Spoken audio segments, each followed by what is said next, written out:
Hi guys, I guess I have, for whatever reason, decided to go ahead and do a second installment of this little train wreck here.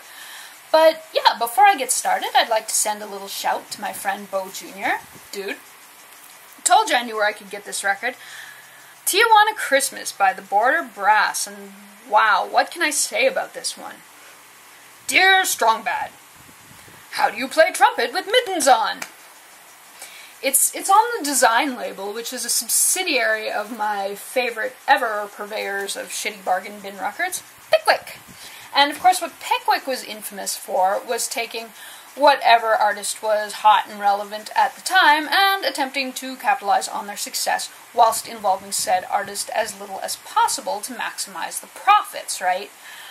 In the case of Tijuana Christmas by the Border Brass, clearly they're trying to capitalize on Herb Alpert and the Tijuana Brass. I've had a listen to the record, actually, and yeah, I know it's a gift, but it was used when I got it, so I just, used it a little more. I've had a listen, and I actually kind of dig it. It's clever. See, what I was expecting was just a bunch of Christmas standards in the style of the Tijuana Brass, but actually, every last one of these Christmas songs here, they play it so that they just teeter precariously on the tightrope of copyright infringement and borrow riffs and themes from specific TJB songs. Like, listen to What Child Is This here?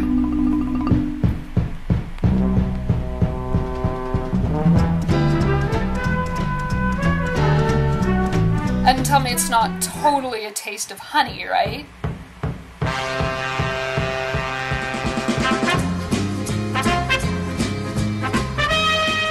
And it continues like this throughout the album. Jingle Bells has got a bit of Tijuana Taxi in it, and there's some Lonely Bull in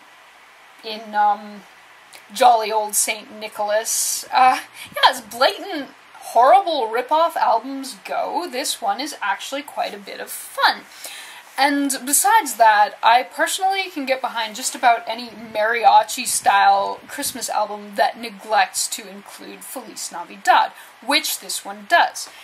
You see, back in the days of my youth, I used to work in this Mexican restaurant in the kitchen, and throughout the year they would play various and sundry Mexican tunes for the customers to eat their nachos by, I guess. But from late November all the way till about mid-January, all they would play was every version of Feliz Navidad known to man.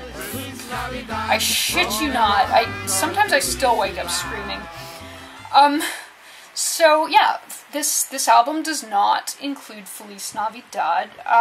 Feliz Navidad was written in 1970, and the Design label actually folded in the very early 70s, so it could be that this record here just predates Feliz Navidad. However, I do know that these red labels here were the last style of label Design records ever used, so this album would have been very shortly before or very shortly after Feliz Navidad. It's more likely that they probably just didn't want to pay the royalties on the song, which is really common with, of course, Pickwick, but also very common in general. Like, back when I was selling print music for a living, I used to get all these piano teachers, coming in and giving me hell because none of the Christmas anthologies included Feliz Navidad or Little Drummer Boy or, Have Yourself a Merry Little Christmas. Stuff that's ubiquitous enough that a lot of people consider it traditional, even though it's not yet in the public domain. And, on the rare occasion a publisher would pony up and pay for the rights to a song like Little Drummer Boy, the anthology would just sell like hotcakes because, you hear something year after year after year and it becomes traditional to you. I mean, for me, every year of my babyhood, my parents would drag out the Boney M Christmas album. And now, you know, to me, this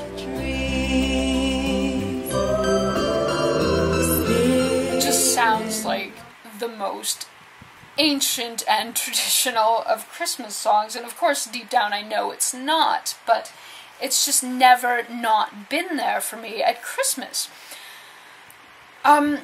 And yeah, I firmly believe that, you know, 40 years from now, piano teachers are going to be scolding hapless print music sellers because none of the anthologies contain Fairy Tale of New York, you know? You scumbag, you maggot, cheap, lousy faggot, happy Christmas, you're ours, I pray God it's our love.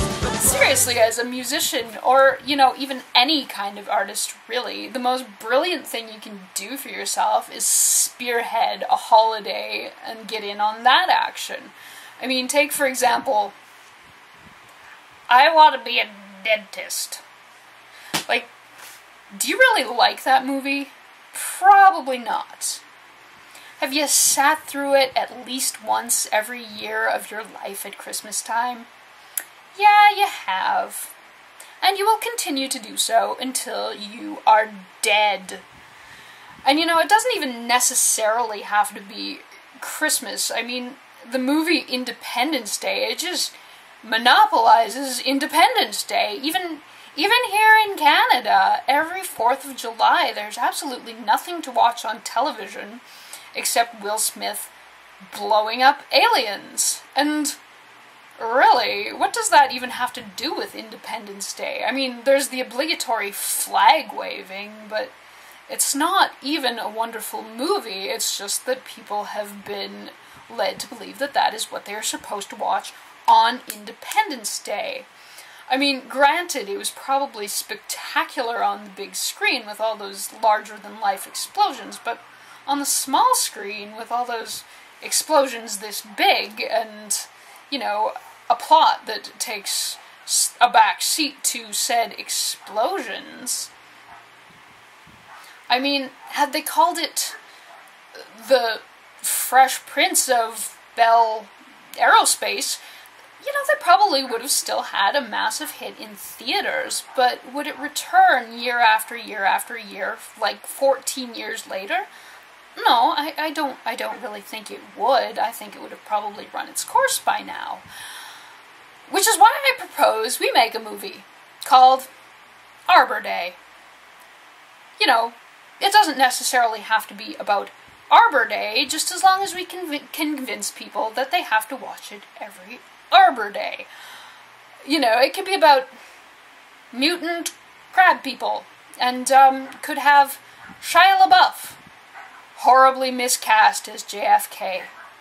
Of course, this whole thing doesn't actually take place during the JFK administration, but rather, I don't know, Matthew Broderick, the lovable yet misunderstood clumsy scientist, could have resurrected JFK from his DNA for the sole purpose of kicking crab people ass.